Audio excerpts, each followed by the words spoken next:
গতকাল স্বাধীনতা দিবসের দিনই তিনজন পাকচর সন্দেহে তিনজনকে গ্রেফতার করেছে বেঙ্গল পুলিশের এসটিএফ। কোচবিহার থেকে তিনজনকে গ্রেফতার করা হয়েছে। আর এদেরকে জেরা করে সাংঘাতিক সব তথ্য সামনে আসছে।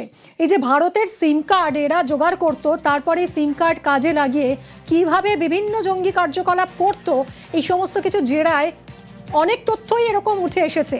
এই সব কিছু জানাবে আরও অনেক অনুপ রয়েছে আমার সঙ্গে। অনুপ, এই ভারতীয় সিম কার্ড কিভাবে জঙ্গিরা কাজে লাগাতো, কি কি জানা যাচ্ছে এখনো পর্যন্ত জেরায়?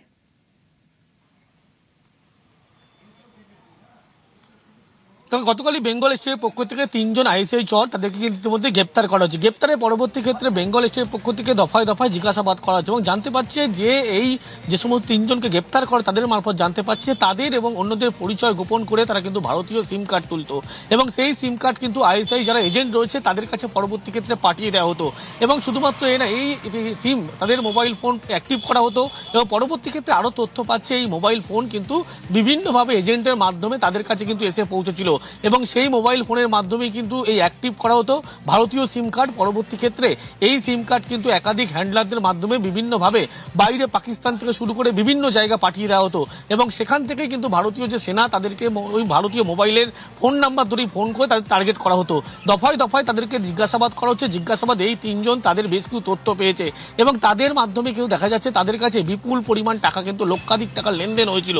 এই লেনদেন কিন্তু এই সমস্ত সিম জোগাড় থেকে শুরু করে অন্যত্র বলা হচ্ছে একাধিক যে মোবাইল ফোন হ্যান্ডলারদের মাধ্যমে এজেন্ট দ্বারা পাঠানো হয়েছিল এবং সেই মোবাইল ফোনেই কিন্তু এই সিম অ্যাক্টিভ করা হতো এবং অ্যাক্টিভ করার পরবর্তী ক্ষেত্রে সেই সিম পাঠিয়ে দেওয়া হতো আইএসআই এজেন্টের মাধ্যমে এবং সেই সিম থেকে ভারতীয় সেনাবাহিনী তাদেরকে টার্গেট করা হতো এবং তাদেরকেই ভারতীয় নাম্বার ব্যবহার করেই কিন্তু ফোন করার এই গোটা পরিকল্পনা তারা করেছিল।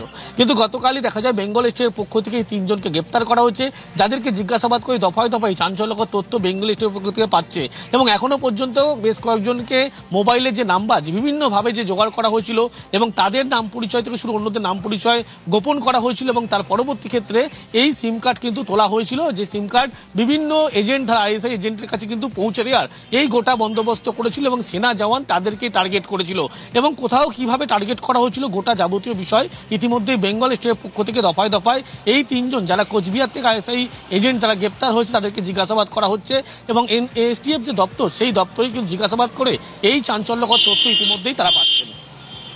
ধন্যবাদ অনুপ।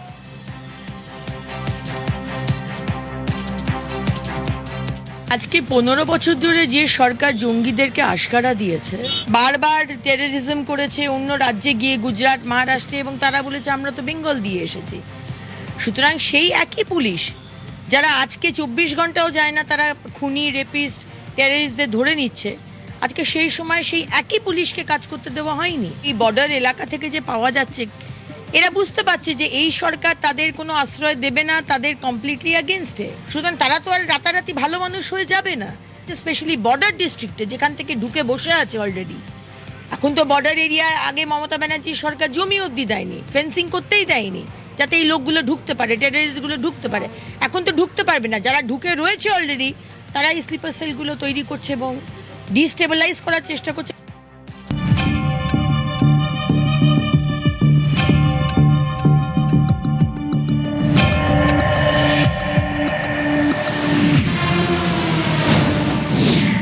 গোয়েন্দা সূত্রে দাবি, বাংলাদেশ এবং নেপালকে ব্যবহার করে নিজেদের নেটওয়ার্ক ভারতে বিস্তৃত করার আপ্রাণ চেষ্টা চালাচ্ছে পাকিস্তান।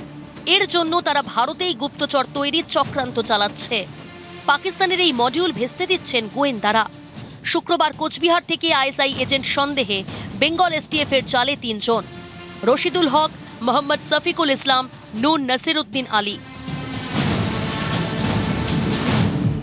এসটিএফ সূত্রে দাবি, এই তিনজন ভারতের সিম পাঠাতো বাংলাদেশ, নেপাল এবং পাকিস্তানে। এই সিম কার্ডগুলি ছিল তাদের হানি ট্র্যাপের হাতিয়ার।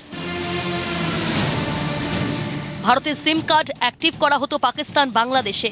সেখান থেকে বাহিনীকে প্রলোভনের ফাঁদে ফেলে জাতীয় নিরাপত্তা সংক্রান্ত তথ্য আদায়ের চেষ্টা করা হতো। পাকিস্তানের পাঞ্জাব প্রদেশ এবং পাক অধিকৃত কাশ্মীর থেকে বাহিনীকে কল করা হয়েছে বলে দাবি এসটিএফ সূত্রে। এই চক্রে বাংলাদেশের এক নাগরিক আকবর ওরফে সম্রাটের নাম উঠে এসেছে। আইএসআই এজেন্ট সন্দেহে ধৃত মোহাম্মদ শফিকুল ইসলামের মোবাইল থেকে বাংলাদেশের নম্বর মিলেছে বলে দাবি এসটিএফ এর।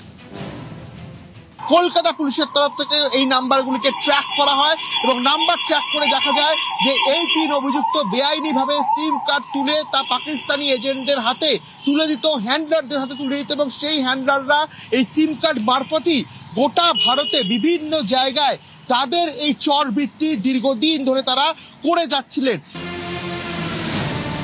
এসটিএফ সূত্রে আরও দাবি, ধৃত এই 3 জনই যুক্ত ছিল জাল নোটের কারবারের সঙ্গে।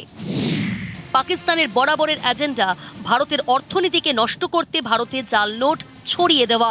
গোয়েন্দা সূত্রের দাবি, আন্ডারওয়ার্ল্ডের প্রেসে মুদ্রিত এই জাল নোট পাকিস্তান থেকে সরাসরি অথবা নেপাল, বাংলাদেশ হয়ে এই জাল নোট ভারতে পাঠানো হয়। এই কাজ করে পাকিস্তানের গোয়েন্দা সংস্থা আইএসআই। সম্প্রতি জাল নোট পৌঁছতে ড্রোনের ব্যবহারও শুরু করেছে করাচি। সিম কার্ড চক্র এবং জাল নোট চক্রের পিছনে রশিদুল হককে অন্যতম গুরুত্বপূর্ণ যোগসূত্র বলে দাবি করেছে এসটিএফ। রশিদুলের সঙ্গে বাংলাদেশি নাগরিক আকবরের সঙ্গে লেনদেনের প্রমাণ মিলেছে। এই আকবর বাংলাদেশে থাকা পাক আইএসআই এজেন্ট বলে এসটিএফ সূত্রে দাবি। রশিদুল নামে যিনি রয়েছেন তিনি এই অপারেশনের নোডাল অপারেটিভ ছিল, এমনটাই এসটিএফ সূত্রে খবর। 2023 থেকে 25 সালে নাজিরাহাট সীমান্ত থেকে প্রায় 6 থেকে 7 লক্ষ টাকা জাল নোট পাচার করা হয়েছিল এবং সেই মামলায় কার্যত উঠে এসেছিল এই রশিদুলের নাম। চিকেন স্নেকের কাছে জঙ্গি মডিউলের খোঁজ, শত্রুদের পরিকল্পনায় জল ঢেলেছে এসটিএফ। রৌনক দত্ত চৌধুরী, নিউজ 18 বাংলা।